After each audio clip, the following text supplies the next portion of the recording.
It is so very good of you to be here, to find a quiet moment for yourself in this gentle place. This story was created with a simple and kind purpose, to be a soft companion as you unwind, helping you find a sense of deep contentment and perhaps drift more easily into a peaceful sleep. If you find comfort in our time together, a simple like, a subscription to our channel, or a quiet comment is always so gratefully received. Tonight we will visit the Hearth-stead, a timeless sanctuary tucked away from the world beneath a cool and gentle rain. Here, an ancient fire always burns, tended by a being of pure warmth, offering its simple, profound comfort to any who happen to pass by. Prepare to feel the soft embrace of its peace, to listen to the murmur of embers, and to find a stillness that feels like coming home. Chapter 1. The Hearth in the Rain. The world for Finian had resolved itself into a simple and deeply peaceful rhythm, measured by the fall of his own steady footsteps and the ceaseless descent of a cool, gentle rain. For how long he had walked this way, he did not precisely know, for time in these ancient woods moved with a different sort of pace, unhurried and deep. The air, washed clean by the persistent shower, carried the rich, loamy scent of damp earth and the greener perfume of ferns unfurling in the dim light. Each drop of rain that landed upon the broad leaves of the canopy above made a soft, percussive sound, 1,000 tiny drums playing a lullaby that had no beginning and no end. He felt the coolness of the air on his cheeks and the pleasant weight of his damp woolen cloak about his shoulders. It was a comforting weight, a reminder of the journey, and the soft, persistent moisture seemed to cleanse more than just the air, washing away any lingering thoughts of where he had been or where he was going. There was only the present moment, the soft squelch of his boots on the saturated path, the rustle of his own movement, and then the encompassing sound of the rain. The path itself was a dark ribbon of soil winding through mossy trunks, a way that felt as if it had been worn into the world by the passing of slow, gentle ages. It was as the afternoon began to soften into the tender lavender of early dusk that a new element introduced itself to the soft gray and green tapestry of the wood. At first it was merely a suggestion, a faint warmth in the air that was different from the cool breath of the rain. Then he saw it through a parting in the trees, a distant, gentle glow. It was a pulse of soft orange light, steady and inviting, a quiet beacon that seemed to breathe with a life of its own. The sight of it sent a feeling of simple, uncomplicated welcome through him, the kind one feels upon seeing a familiar light in a window after a long and peaceful walk. Curiosity, gentle and unhurried, guided his feet from the main path onto a smaller, less defined trail that led toward the light. The ground here was softer still, a deep carpet of moss that cushioned his every step, silencing his approach until the only sounds were the rain and his own quiet breathing. The glow grew stronger, resolving itself into the shape of a low, rounded structure, a small dome built of smooth, dark earthen blocks. It was so completely covered in a thick, living blanket of deep green growth that it appeared less like a building and more like a natural hillock, a part of the forest that had simply been given a doorway. Standing before the simple arched opening, Finian could feel the warmth emanating from within, a soft exhalation that carried on it the faintest scent of something ancient and comforting. The cool rain continued to fall around him, dripping from the leaves and tracing silvery paths down the mossy walls of the small sanctuary. The contrast between the cool, wet world outside and the palpable promise of dry, steady warmth within was a pleasure in itself. He felt no hesitation, only a quiet sense of having arrived at a place he was meant to find, And so, with a soft sigh of contentment, he stepped across the threshold and out of the rain. The change was immediate and profound. It was like stepping from a cool stream into a warm, still pool. The sound of the rain instantly softened, becoming a gentle, muted drumming on the roof, a peaceful rhythm that now felt more distant, a part of a world left behind. The air inside was thick with a comforting heat, a dry and pleasant warmth that seemed to sink directly into his bones, chasing away the lingering chill from his journey. The weight of his cloak seemed to lessen, its dampness already beginning to recede in the gentle atmosphere. Before him, in the center of the rounded room, was the source of the light and the warmth, a hearth. It was a simple circle of dark, smooth claywork on the floor, filled with embers that glowed with a deep and vibrant life.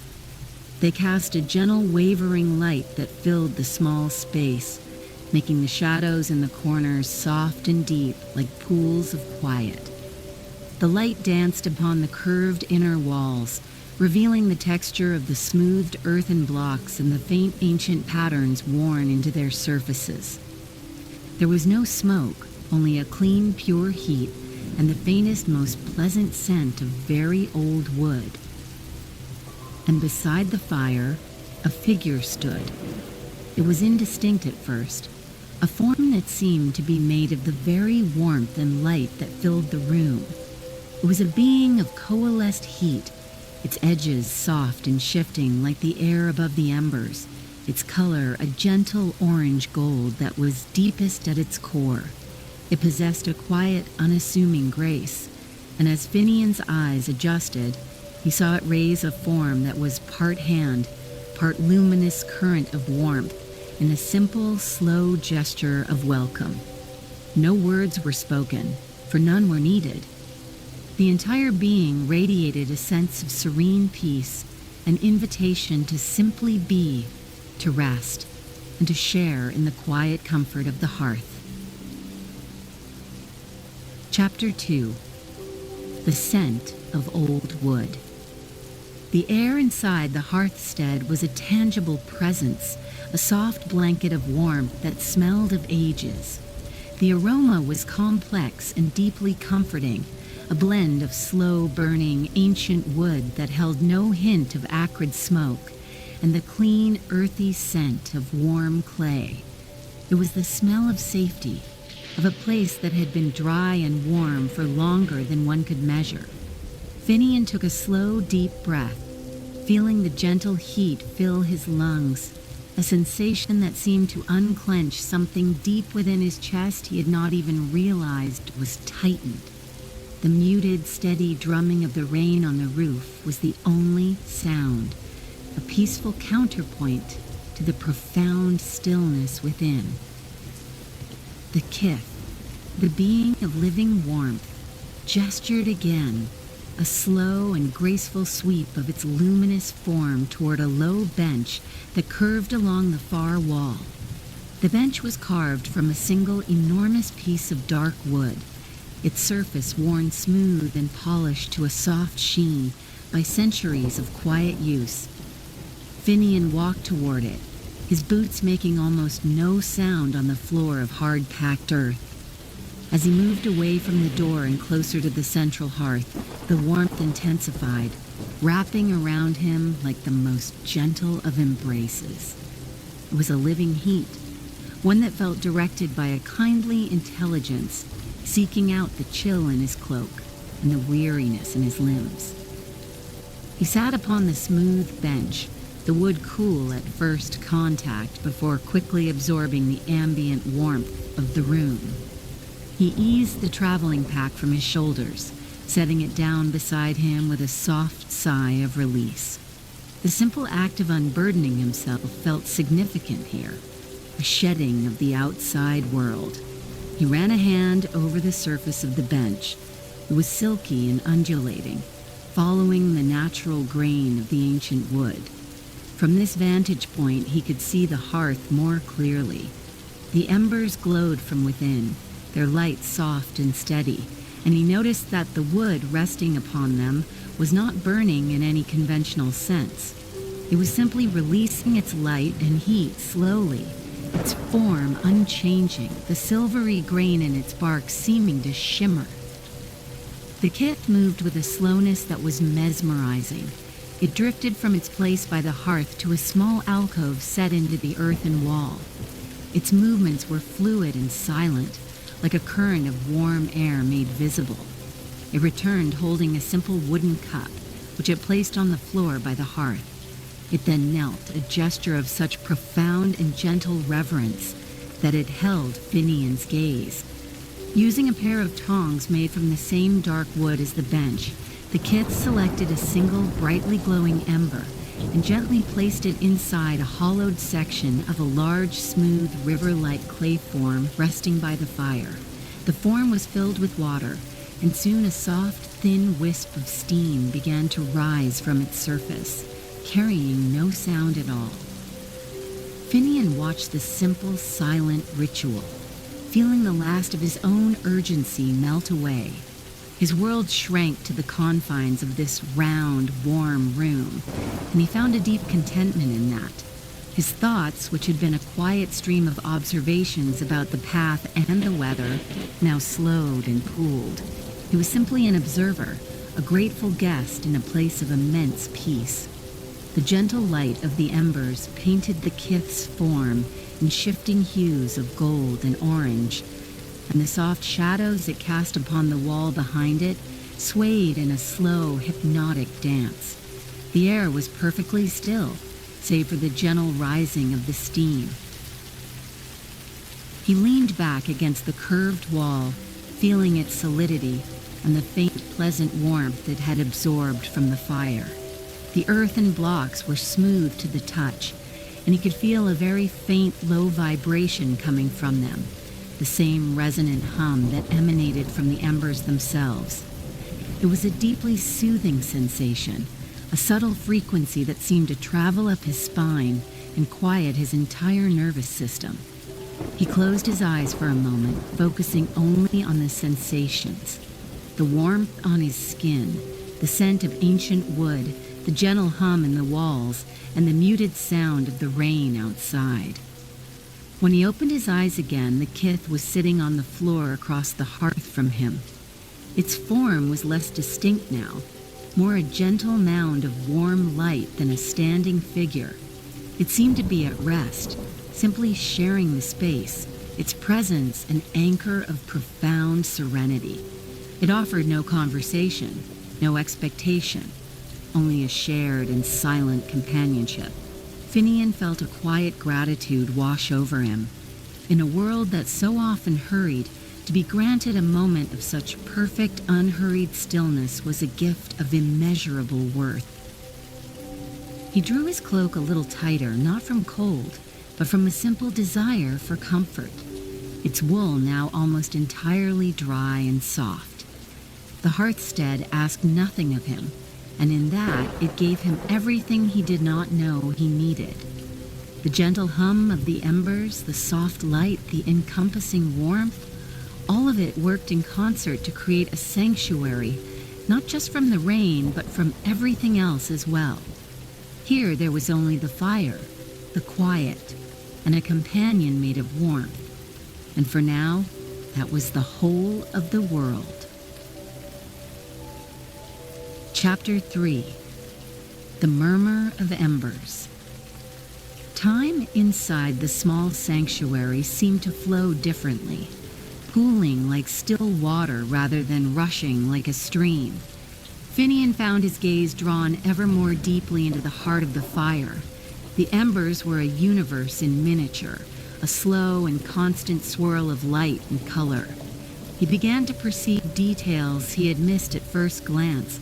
The prevalent color was a warm and gentle orange, the color of a ripe persimmon, but within that, other hues would surface and recede. For a few moments, a deep and peaceful violet would bloom in the heart of one ember, before slowly fading back to gold. In another, a soft sea green light would flicker, a brief and beautiful coolness within the warmth. This slow dance of color was accompanied by the sound, the low and resonant hum that filled the space. Finian realized it was not a monotonous drone. It had a cadence, a gentle rise and fall like the slow breathing of some great and peaceful creature. It was the sound of warmth itself given voice, a murmur that spoke of ages and of deep contentment.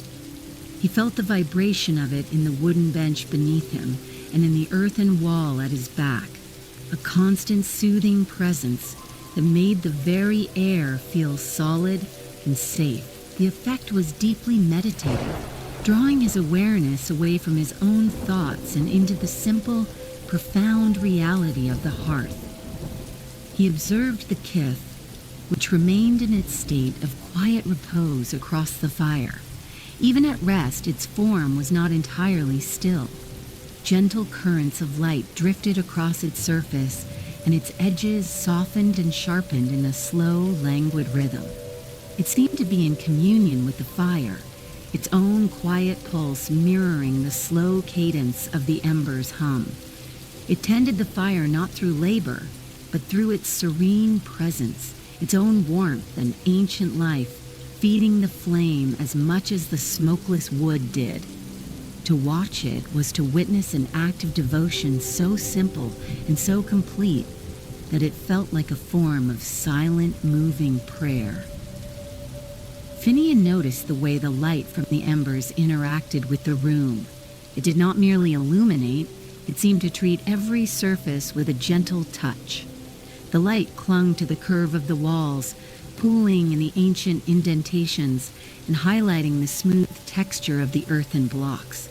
It gilded the surface of the wooden bench and cast shadows that were not black voids, but deep, soft spaces of velvet twilight. It was a kind light, one that revealed without being harsh, that created a sense of intimacy and profound safety. This was a place where one could feel utterly at ease, hidden away from all the world in a cocoon of warmth and gentle color. The sensory details of the room became richer, more enveloping. The scent of the ancient wood now seemed to have layers to it, a base note of something like sun-warmed cedar, a hint of dry soil, and a faint sweet fragrance that he could not name, but which spoke of deep time. The warmth was no longer just a general sensation. He could feel the different gradations of it, the direct radiant heat from the embers on his face and hands, and the softer ambient warmth that filled the rest of the space. It was a symphony of comfort, each element playing its part in perfect, unhurried harmony. His own body responded to this deep immersion. The steady rhythm of his heart slowed to a peaceful, placid beat. His breathing was deep and even, matching the slow rise and fall of the embers' hum. He felt a pleasant, gentle weight in his limbs, the feeling of true and complete rest. The physical sensations of relaxation were so profound that they became the focus of his awareness. He felt the gentle release of tension in his neck, the softening of the muscles around his eyes, and the quiet settling of his entire frame into the supportive embrace of the bench and the warm air. The kith stirred, its motion as slow and organic as a flower opening. It did not rise, but simply extended a luminous tendril of light toward the fire. The tendril touched one of the logs of smokeless wood, and for a moment the light within that log brightened, the silvery grain glowing with a soft inner luminescence.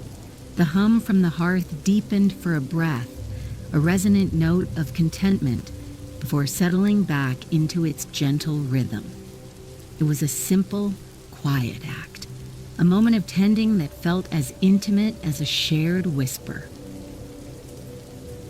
Finian understood that he was witnessing a form of magic that was as natural as the growing of trees or the falling of rain. It was not a force to be commanded or wielded. It was a state of being, a deep and peaceful harmony between the tender and the tended. The kith and the hearth were not separate entities, but two parts of a single ancient life. To be allowed to witness it, to sit within its gentle influence, was to be touched by that same harmony, to feel one's own inner world quieten and align with the deep, slow peace of the Hearth-stead. Chapter 4. A cup of steam and stillness. With a movement as slow and deliberate as a leaf turning toward the sun, the kith extended a form that was part arm, part gentle current of heat. It reached for the simple dark clay cup that sat beside the vessel of warming water. The kith's touch was impossibly light, its luminous fingers seeming to pass through the very air as they curled around the cup. It lifted the vessel, its contents now gently steaming, and drifted across the space between them, its passage as silent as a thought. It knelt before Finian, holding the cup out to him with both of its softly glowing hands. The gesture was an offering, pure and simple. Finian reached out and took the cup. His hands enveloped the smooth, pleasant texture of the vessel, and a deep, penetrating warmth seeped directly into his palms, a comfort that felt immediate and profound.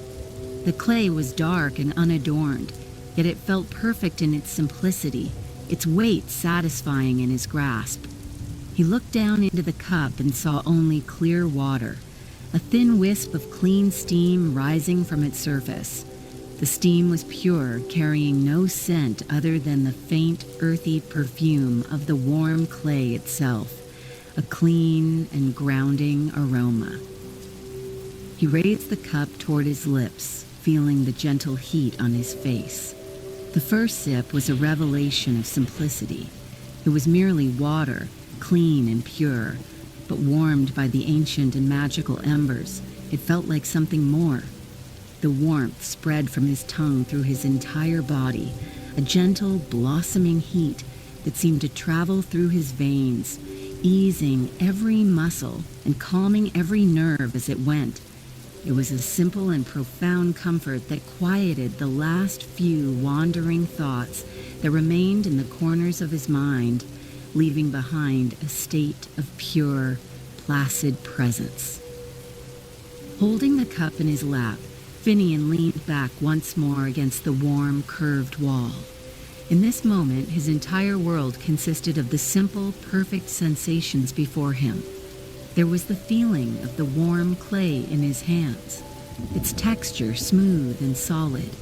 There was the soft hum of the embers, a constant gentle vibration that seemed to be the heartbeat of the room, and there was the steady, muted drumming of the rain on the roof, a sound that defined the boundary of this safe and peaceful world.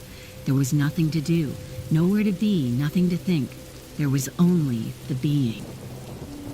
The kith had returned to its place by the fire, settling back into its quiet, restful form. It watched Finian, its presence a comforting and unobtrusive gaze of pure warmth. There was no expectation in its watchfulness, only a shared participation in the stillness. A quiet understanding seemed to pass between them in the silence, an acknowledgement of this shared moment of peace. The gift of the water was a gift of belonging, a confirmation that he was welcome, not just as a visitor, but as a temporary part of the sanctuary's quiet life. He took another slow sip of the warm water, savoring the feeling as it spread through him. The warmth seemed to gather in his center, a small glowing ember of his own that mirrored the great hearth before him. He observed the dance of the heat haze in the air above the fire, the way it made the far wall seem to waver and dream. He watched the slow, hypnotic pulse of the colors in the embers, the gentle ebbing and flowing of violet and gold. The world outside the Hearth-stead, with its paths and its destinations, felt like a half-remembered story from a distant land. His breathing had become so slow and deep that he was barely conscious of it. Each inhalation drew in the warm, wood-scented air. Each exhalation was a soft release, a letting go. The gentle weight of his own body settled into the bench was a comforting reminder of his own physical presence, grounded and utterly at rest. He felt his eyelids grow heavy, the soft, wavering light of the fire, an invitation to close them and simply exist in the enveloping darkness, which was made safe and warm by the sounds and sensations of the room. The cup was now empty, but it remained warm in his hands for a long time, holding the memory of the ember's heat. Finian did not move to set it down. He simply held it, a solid anchor in a moment of fluid peace. The rain outside continued its soft, steady rhythm, and the fire inside kept its ancient, silent vigil. In the perfect, unbroken quiet, Finian felt a sense of peace so deep and so complete that it felt like the very substance of his own soul, a stillness he had always carried within him, now finally met and mirrored by the world around him. Chapter 5. Carrying the Warmth. The rain had passed, leaving the world washed clean and breathing a soft, cool mist into the air.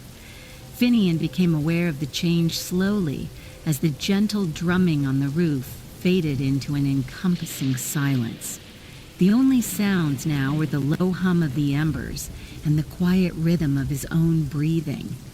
He opened his eyes, feeling as though he were waking from the most refreshing sleep he had ever known, though he did not think he had slept at all. He felt a deep sense of restoration, a quiet fullness that asked for nothing more, as if some parched part of him had been given a long, slow drink.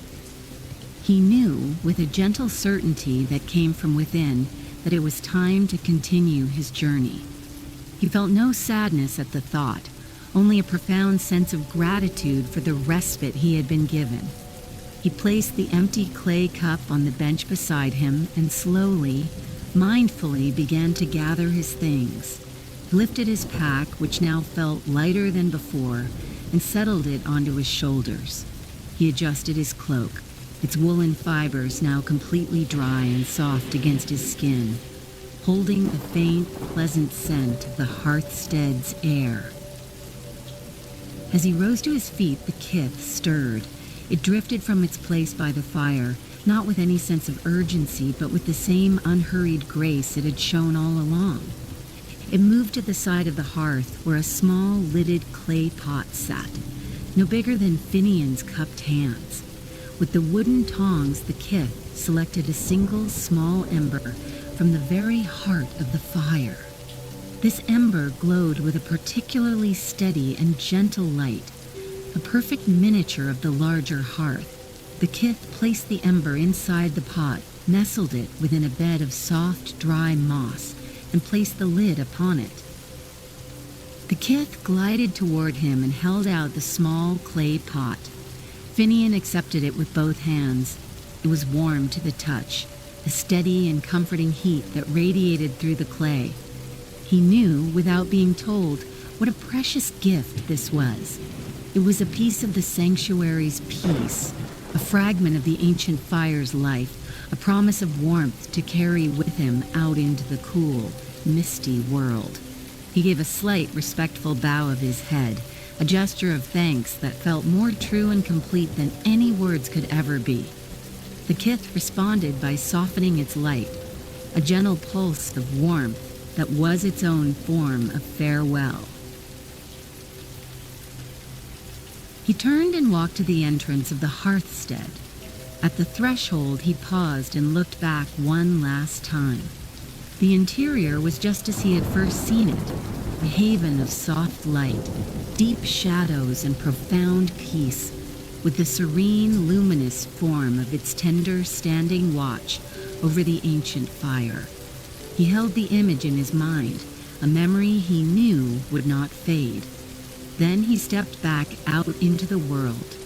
The air was cool and crisp on his cheeks, laden with the scent of wet leaves and damp soil, and the soft gray mist swirled gently around the trunks of the ancient trees. He held the small clay pot carefully in one hand, its steady warmth a comfort against his palm. Through small holes in the lid, a tiny sliver of the ember's gentle light escaped, casting a small golden glow on the path before him. It was just enough to see by in the deepening twilight. He found the path and set his feet upon it, his steps feeling lighter, his spirit calm and centered. The quiet of the woods was different now. It was not an empty silence, but one filled with a sense of peaceful life, a stillness that felt connected to the deeper stillness he had found within the Hearth-stead. He did not look back. There was no need. The peace of the sanctuary was no longer a place he had to be, for he now carried a small piece of it with him. The gentle, living warmth in the clay pot was a quiet promise of enduring comfort, a reminder of the simple, profound kindness he had been shown. He felt the calm of the Hearth-stead not as a memory, but as a gentle, living presence within him, a quiet glow to light his way. The mist softened the edges of the world, turning the great trees into gentle silhouettes against a sky of deepening indigo. Finian walked on, his heart full of a quiet joy. His journey was not over, but something within him had found a deep and abiding rest. The path ahead was unknown, yet he felt no uncertainty, with the soft sound of his own footsteps on the damp earth and the gentle warmth of the ember in his hand. He had everything he needed.